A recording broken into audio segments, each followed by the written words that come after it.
इनके ऊपर जो पेड़ उगे हैं उनके कारण बादल रुक जाते हैं और बारिश होती है।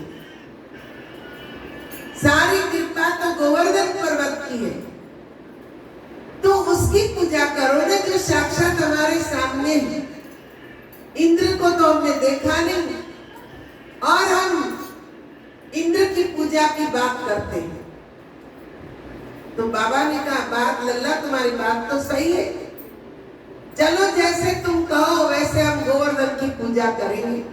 अब तय हो गया कि गोवर्धन पूजा करनी है।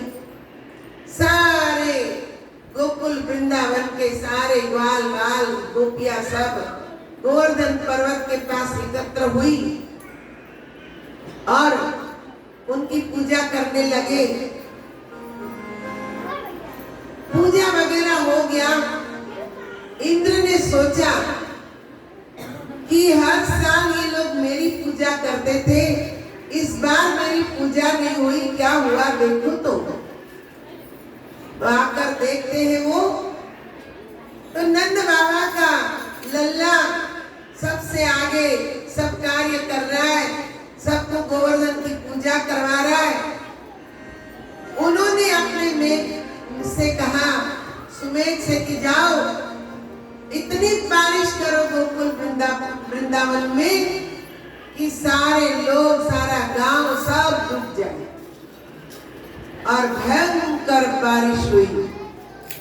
अब सब घबराने लगे, इतना कहते कि यहाँ हम सब मिलकर यहाँ भंडारा करते, राशन पानी सब कुछ है और इतनी बारिश हो गई, अब क्या होगा, कैसे होगा। भगवान ने कहा घबराओ मत, ये गोवर्धन पर्वत हमारा साक्षात भगवान है, उसको मैं उठाता हूँ और उसको जब उठाऊंगा तो उसके नीचे तुम सब आ जाना, राशन पानी ग्वाल बाल सबको लेके, इंद्र तुम्हारा कुछ नहीं बिगाड़ सकेगा।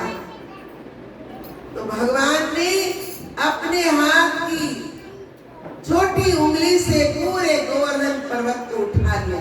बोल श्री गोवर्धन गिरधारी की।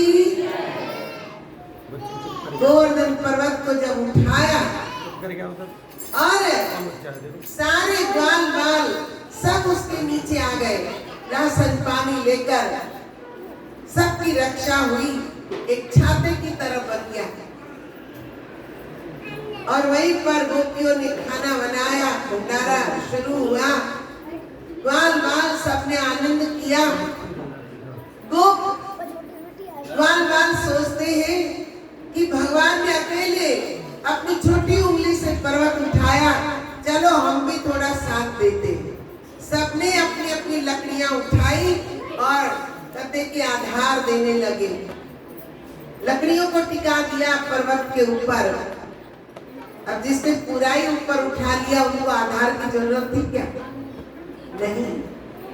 पर फिर भी प्रभु ने उनकी जो सेवा थी वो स्वीकार की। सेवा का महत्व मैंने कल भी समझाया था कि वह इतना महत्व है। अगर हम किसी की सेवा करते हैं, किसी को हम दान देते हैं, वह निष्काम भाव से की हुई सेवा, निष्काम भाव से किया हुआ दान हमें 1000 गुना फलता है। कहीं न कहीं से किसी न किसी रूप में हमारे पास वो वापस ही आता है। हम सोचते हैं हमने दान किया, पर नहीं, कराने वाला परमात्मा है। जैसे आपके ब्रजभूमि की ही एक कथा आती है, रहीम दास ब्रज में बहुत ज्यादा रहे।